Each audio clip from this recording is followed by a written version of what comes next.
Salut à tous, on se retrouve aujourd'hui pour parler du Paris Saint-Germain ce jeudi 8 août et on commence tout d'abord avec le match hier. C'était le premier match du Paris Saint-Germain pour cette nouvelle saison 2024-2025. C'est un match amical contre l'équipe de Sturm Graz, l'équipe qui a gagné la première division autrichienne saison dernière et ça a été un match nul de partout. Dommage, le PSG menait quand même 2-0 dans le match au bout de 11 minutes de jeu. Il y avait déjà 2-0 pour le Paris Saint-Germain. Mbaye, 9e minute de jeu, Carlos Soler qui a été le capitaine de l'équipe à la 11e minute de jeu. En 2 minutes, 2 buts pour le PSG, parfait on s'est dit. Mais le PSG a craqué, on va dire, après avec le but du 2-1 Camara, 4 minutes après le but de Carlos Soler et un but juste avant la mi-temps. En deuxième mi-temps, il n'y a pas eu d'autres buts. Donc du coup, de partout pour cette première pour le Paris Saint-Germain. Pour cette nouvelle saison, je ne vous cache pas, je n'ai pas vu le match. Voilà, j'ai pas pu hier, je n'étais pas présent chez moi pour regarder le match. Mais on peut voir que le PSG a eu plutôt la possession du ballon, c'est que c'est très important pour Luis Enrique. Quasiment tous les matchs saison dernière, le PSG avait plus de possession par rapport à son adversaire. Là, c'était le cas, 66% de possession de balle. Mais on peut voir seulement 6 tirs. Voilà, 6 tirs, moins quand même 5 tirs cadrés et 2 buts marqués. Bon, après, voilà, rien d'inquiétant. C'est un premier match, nouvelle saison. En plus, il n'y a pas encore l'équipe qui est entièrement là.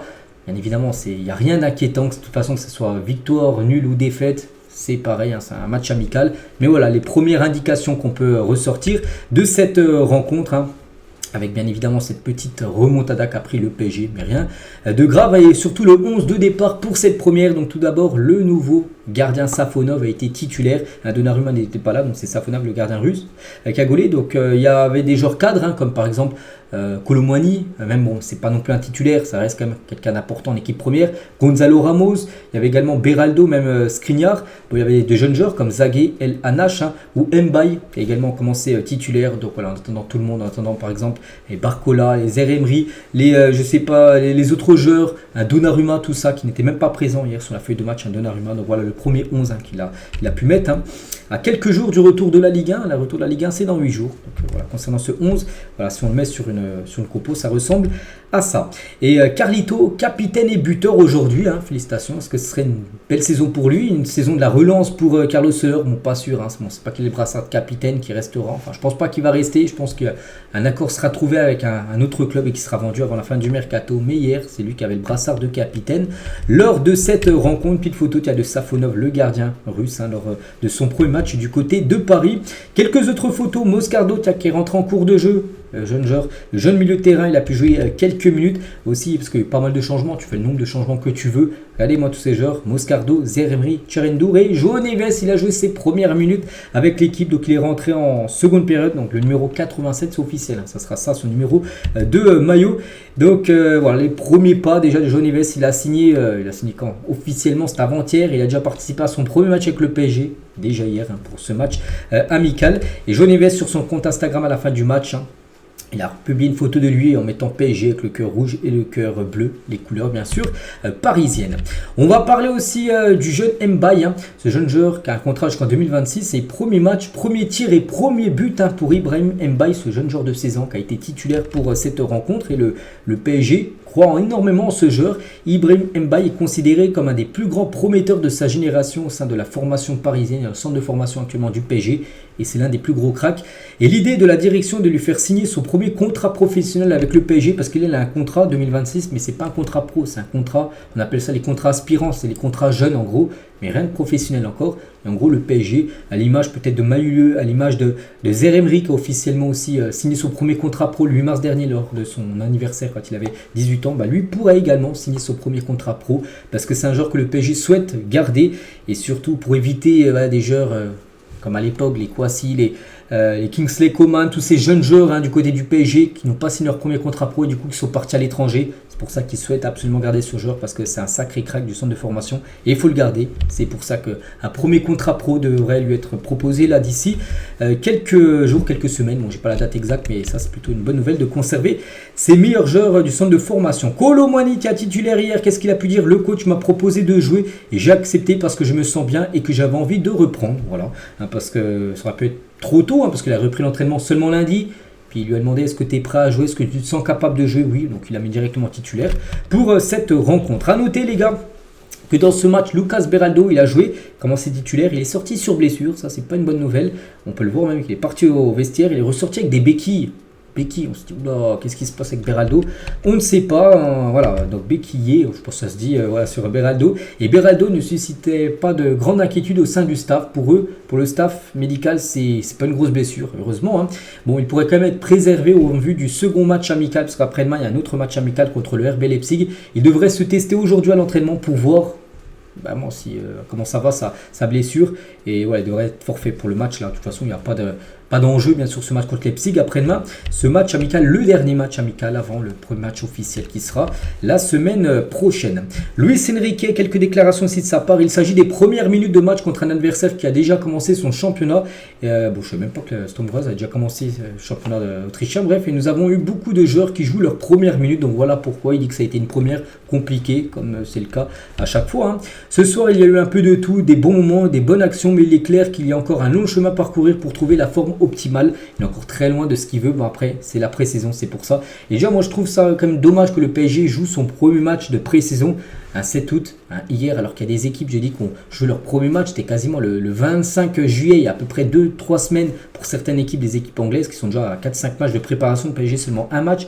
Bon, il y en a un deuxième là, contre l'RB Leipzig après-demain, mais voilà, seulement 2 matchs de pré-saison avant le premier match officiel qui sera vendredi, dans 8 jours, contre le Havre. Je trouve que c'est très peu. Hein, les matchs bah, c'est là où tu essaies des trucs, tout ça. Et en condition, on peut dire de match, même si ce n'est pas un match officiel, c'est un match amical. Et je trouve ça très peu. Ça, je trouve que c'est une mauvaise gestion quand même du PSG. Ils auraient dû organiser plusieurs matchs, au moins 4 minimum de pré-saison lors de cette pré-saison en gros. Le match de samedi après-demain, il a dit nous aurons le même objectif, hein, c'est de grandir physiquement, de trouver des habitudes de compétition, de pouvoir s'entraîner avec les joueurs de l'équipe première, bien sûr, qui reviennent à l'entraînement, et peut-être d'insérer peut-être Barcola titulaire, peut-être des Donnarumma également pour être des titulaires voilà, pour ce match d'après-demain. Donc on en reparlera bien sûr demain et après-demain de cette rencontre. Et pour finir, tiens, sur ce match, les gars, Richard Niederbacher, hein, je ne sais pas si vous le connaissez, mais le seul joueur autrichien passé par le PSG était présent hier dans ce stade de Sturm Graz hein, pour cette rencontre hier entre le PSG et cette équipe autrichienne. Donc voilà, c'est ce seul jeune joueur-là qui était nationalité autrichienne qui a joué au PSG dans le passé. Bref, on continue, on va parler maintenant d'Achraf Hakimi parce qu'Hakimi joue aujourd'hui, bon pas avec le PSG mais avec sa sélection, un match hyper important, un match où tu peux gagner une médaille de bronze, c'est la petite finale des JO. Donc le Maroc d'Achraf Hakimi affronte l'Égypte à 17h pour la médaille de bronze. Hein. Bonne chance bien sûr Hakimi, on parlera demain de sa performance. On continue, on va parler maintenant du mercato, bien évidemment on en parle tous les jours, il en reste encore une vingtaine de jours, 25 à peu près de mercato de jours. Hein. Et Pacho vient d'arriver à Paris. Lille passera ses examens médicaux et signera son contrat ce jeudi d'après Fabrizio Romano. Hein. S'il dit ça Fabrizio Romano, c'est que c'est de source sûre. Hein. Donc voilà, il est même actuellement en train de passer sa visite médicale. Après cela, il signera son contrat jusqu'en 2029, contrat de 5 ans. Pacho sera un joueur parisien aujourd'hui. Normalement, l'annonce officielle devrait intervenir aujourd'hui. Peut-être voilà, 3e signature officielle aujourd'hui, ce jeudi. C'est pas officiel aujourd'hui, ça sera demain. Mais voilà, Pacho sera bien sûr parisien. C'est bien, ça commence à s'enchaîner avec Johnny Vess l'avant-hier. Pacho devrait être parisien aujourd'hui. Donc voilà, on a hâte. Hein. On continue avec un PSG Inside, hein, tous en temps, je relis un petit peu comment c'est ce qu'il peut mettre hein, par rapport aux infos mercato. Et il y a quelques infos, tiens, sur Sancho, qu'est-ce qu'il dit par rapport aux informations de ce matin, je voulais un peu répondre et donner mes propres informations et points de vue. Je ne suis pas d'accord sur le fait qu'il n'y a pas d'offre, hein, parce qu'en gros, il y avait des rumeurs qu'en gros que le PSG n'avait jamais fait d'offre pour Sancho. Et lui, il dit d'après ses sources, hein, je ne sais pas c'est quoi ses sources au sein du club, il dit qu'en gros que le PSG a déjà fait une offre. Hein. Donc le PSG a fait une offre orale. Hein. Je l'avais dit, elle n'était pas suffisante et j'ai aussi dit que si Ugarte ou Sancho tombaient à l'eau, l'autre dossier avait de fortes chances hein, de prendre la même direction. En gros, si Ugarte venait à ne pas signer à Manchester, bah en gros, pour Sancho PSG, ça tombe à l'eau. Il faut que les deux, en gros, qu'il y avait accord pour que les deux transferts se fassent. Ugarte à Manchester et Sancho du côté du PSG.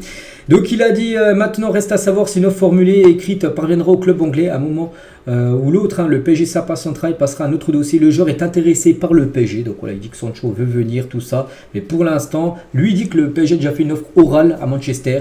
Mais que voilà, pour ça se finalise, il faudrait aussi qu'Ugarte, que le PSG fasse un effort par rapport au prix qu'il demande hein, pour Ugarte. Parce que Manchester sont intéressés par Ugarte.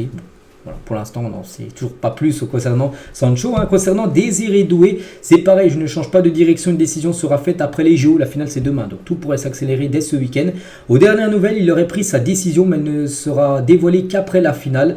Peut-être ce week-end ou en début de semaine prochaine. Par contre, là où c'est vrai, c'est que le club breton préférait le voir partir en Allemagne. En gros, Rennes préférait le vendre en Allemagne que de renforcer le PSG pour cette nouvelle saison.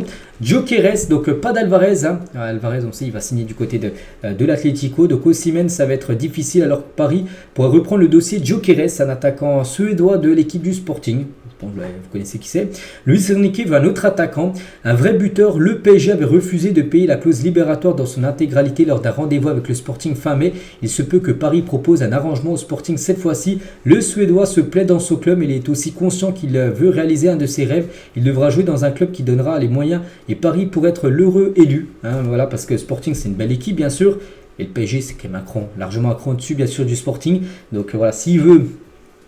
voilà, Gyökeres changer de dimension, bah, c'est pour ça que Paris peut être le club qui peut lui offrir tout ça. Donc voilà, Alvarez c'est cuit, Osimhen s'avance pas et c'est peut-être Gyökeres d'après lui ce qu'il peut dire. Donc Pacho, bon je vais pas tout lire Pacho parce que Pacho on le sait, hein, Pacho il va signer aujourd'hui. Vous pouvez être pause à lire ce qu'il peut mettre et est-ce qu'il peut rajouter une autre info sur Bradley Loco. Et attention au joueur de Brest tout en bas à droite là. Donc je le redis depuis juin, hein, Paris est très intéressé par son profil, il fait partie des choix qui sont supervisés depuis un certain temps, mais d'autres priorités pour le moment empêchent le club de faire une proposition. Ils doivent d'abord finir les dossiers chauds et des postes qui sont la priorité de voir à la fin du mercato ce qu'il reste pour recruter en termes d'argent. Voilà, donc peut-être lui sera peut-être une recrue surprise. Vous savez, chaque mercato, il y a toujours un joueur dans les dernières heures du mercato qui débarque au PSG. Il y a toujours un genre surprise. Je me souviens de Choupo-Moting, hein, il y a 2-3 ans, il avait été recruté dans les dernières heures du mercato. Donc peut-être Bradley Loco sera ce joueur-là qui sera recruté dans les dernières heures du mercato. Bon, ça sera d'ici une vingtaine de jours. Mais voilà actuellement ce qu'il peut dire hein, par rapport à ce qu'il tweet de temps en temps voilà, sur des infos concernant le mercato. Donc voilà, on finit sur ça aujourd'hui. J'espère que ça vous a plu. Donc nous, on se retrouve dès demain, vendredi, pour le prochain numéro. Je vous souhaite une très bonne journée et à demain.